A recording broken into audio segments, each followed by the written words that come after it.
Well, there she is then, Mark II of that absolute classic from 7Artisans, the 18mm 6.3 that we looked at last year. Let's see what is so special. I mean, have you got £57 or so to spare? Let's see if this is going to tempt you away from your hard-earned pennies. The things we do for you guys and girls on this channel. Let's just crack on. This is literally all you get. This is the box, little plastic case, but as you can see, we get a nice little baggie, drawstring baggie, so that's cool, that's nice. I'm glad they give us that. There's a lens cap at the back, which is actually bigger than the lens itself. There's the mount if you're interested, with the absolutely tiny aperture there.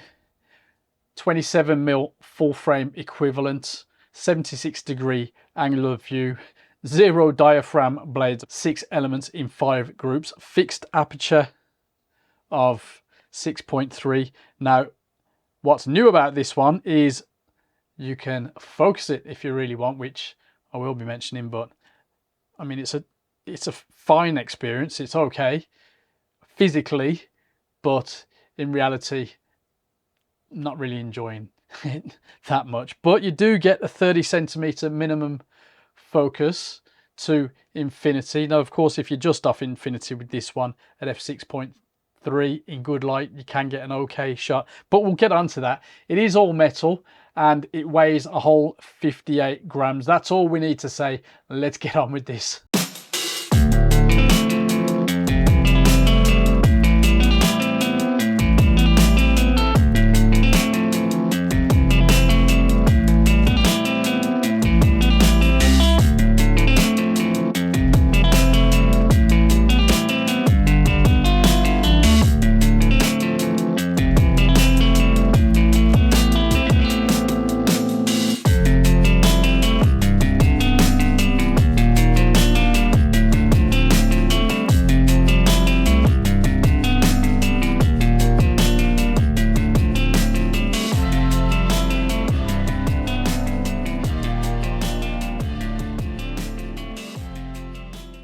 I'm glad they got rid of the gimmicky clock face design, but did they really need to go and print new onto this lens?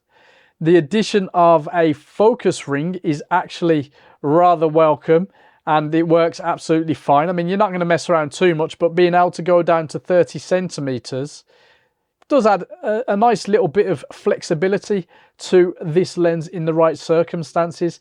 Now, for such a cheap thing, the metal build and handling is actually pretty good, and if your fingers aren't too big, I think you'll find the physical upgrades more than welcome.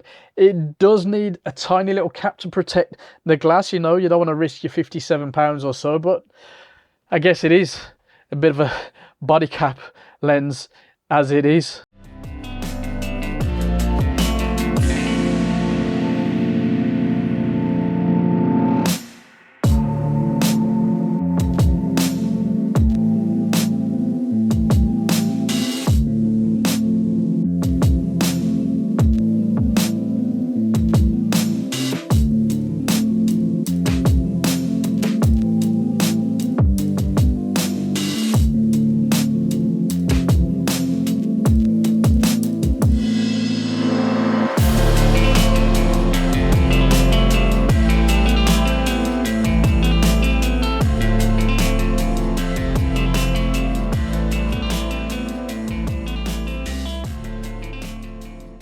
Sharpness in the center is very usable actually, unless you're shooting close up, but even then you can get a fairly decent shot. It all gets a bit funky and awkward towards the edges though, as you can expect and see. Color rendering also a bit off, and even with a bit of post-production, you're going to need to be rather open-minded with this one. Contrast is okay though. You can get an okay image, but it's not the kind of lens you buy expecting a miracle, of course. There are distortions and aberrations galore, but you know, it does seem, or at least feel, better than the previous model. Now, in the name of being honest, as always, I did have a play with this one using DxO Pure Raw 2 on the RAW files to just try and squeeze the absolute death out of this lens, and in all fairness, it wasn't a complete waste of time.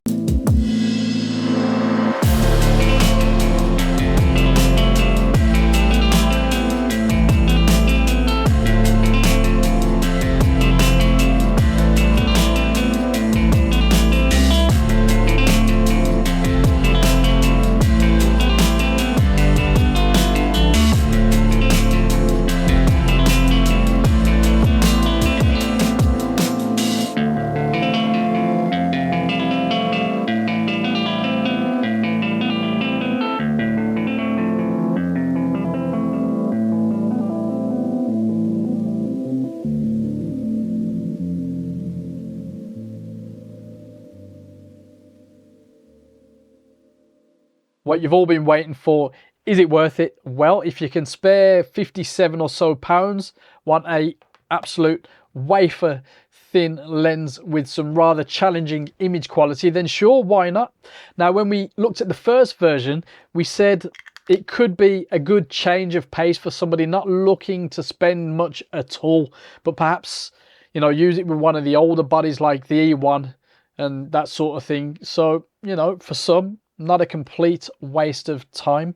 In fairness, they should have put this out instead of the Mark 1, but hey, apparently there's a market for everything. So there it is. Let us know if you've used this, and if you have a website, an Instagram or something with some great examples, yeah, share it in the comments section.